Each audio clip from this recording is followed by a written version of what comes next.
یہ بھی روا سے ایک دوست کا سوال ہے، کہتے ہیں کہ خواتین کے ایک پروگرام میں پردہ کا معیار جماعت احمدیہ کی شان کے کچھ منافی معلوم ہوا تھا، تو اس بارے میں بھی حضور کچھ نصیحت فرمائیں، کوئی رہنمائی جماعت فرمائیں۔ احمدیہ کا معیار تو میں نے طے کرنا ہے زیادہ سے زیادہ، بلکہ میں نے بھی کیا طے کرنا ہے، قرآن کریم نے طے کیا ہوا ہے، میں اس کے متعلق روشنی ڈال چکا ہوں بارہا۔ تو آپ کے اپنے ذوق کے خلاف ہو سکتا ہو، لیکن جہاں آپ یہ کہتے ہیں جماعت کے وقار کے منافی ہے، تو یہ کوئی محاورہ قابل قبول نہیں ہے۔ آپ یہ بتائیں غیر اسلامی بات کیا تھی؟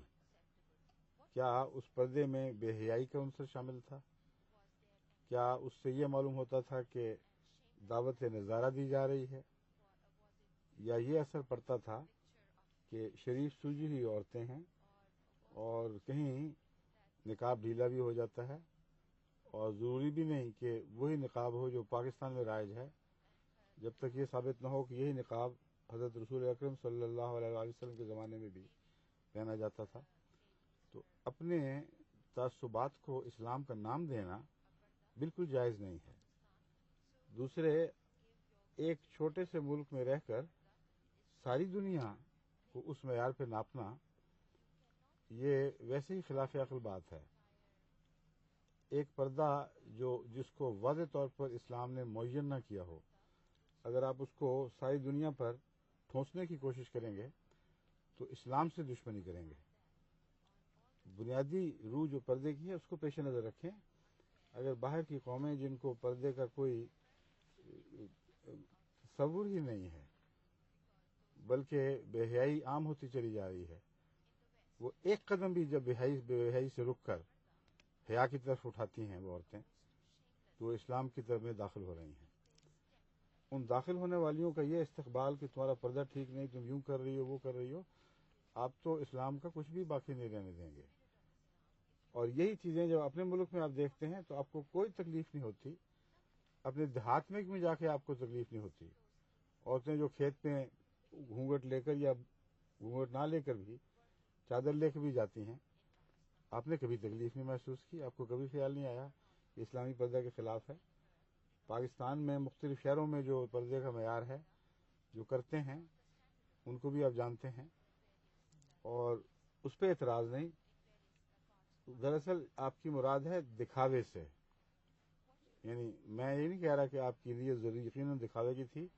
ایک سوال کرنے والے کا انداز ایسا ہو سکتا ہے جس میں وہ اپنی سبکی محسوس کرتا ہے کہ اپنے گھر میں ماحول اور بنایا ہوگا، ہو سکتا ہے وہاں بچیوں پر زیادہ سختی ہوتی ہو، اور پھر جب وہ بیٹیاں ان کی یہ دیکھیں گی پروگرام تو کہیں گے دیکھ لو اب وہاں تو یہ ہوتا ہے۔ تو یہ خوف بھی ہوتے ہیں۔ مجھے کئی خط آتے ہیں، یہ پہلا خط نہیں ہے۔ دیکھنے والی بات بنیادی طور پر وہی ہے کہ آپ کو پردے کی محبت ہے یا اپنی انا کی خاطر آپ بعض باتیں سوچتے ہیں۔ سبکی محسوس کرتے ہیں تو کیوں محسوس کرتے ہیں؟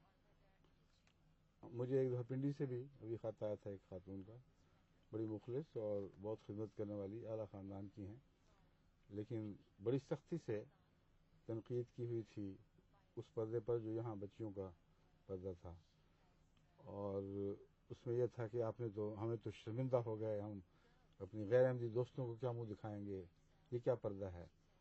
پھر میں نے باقاعدہ تحقیق کی، سب سے پتہ کیا کیا ہو رہا تھا، تو پتہ چلا کہ دو قسم کے پردے سامنے آئے تھے۔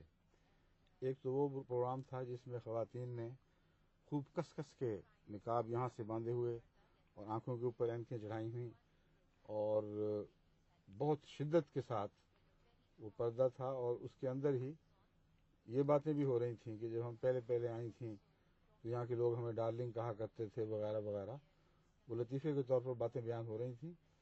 تو اظہار میں پردہ نہیں تھا، مگر جو ظاہری شکل صورت ہے اس میں ایسی عمر میں سختی تھی جس عمر میں قرآن کریم بھی ڈھیلا ہونے کی اجازت دے دیتا ہے، اور اس کا جو اثر پڑ رہا تھا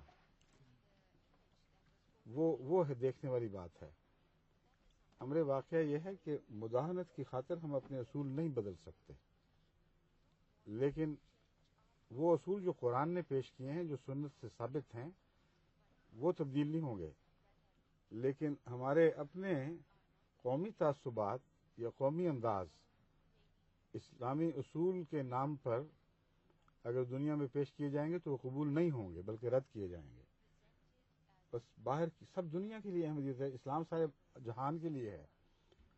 مختلف قسم کے اسلامی معاشرے ہیں، انڈونیشیا کا پردہ خاص قسم کا ہے، بہت کھلا کھلا سا. وہ جو پردہ کرتی ہیں میں ان کی بات کر رہا ہوں، وہ جو نہیں کرتی وہ تو بہت کثرت سے ہیں. عربوں کے مختلف ممالک میں مختلف پردے رائج ہیں. موراکو میں جو دیہاتی علاقے ہیں وہاں کا پردہ ایسا ہے جیسے بالکل تمبو کے اندر بند ہو جائے کوئی، اور ان کے جو برقعوں میں مقید عورتوں کی تصویر یہاں یورپ میں دکھائی جاتی ہے. نتیجتاً لوگ اسلام سے متنفر ہوتے ہیں، موراکو سے نہیں ہوتے، یا الجیریا یا ٹونیشیا سے نہیں ہوتے.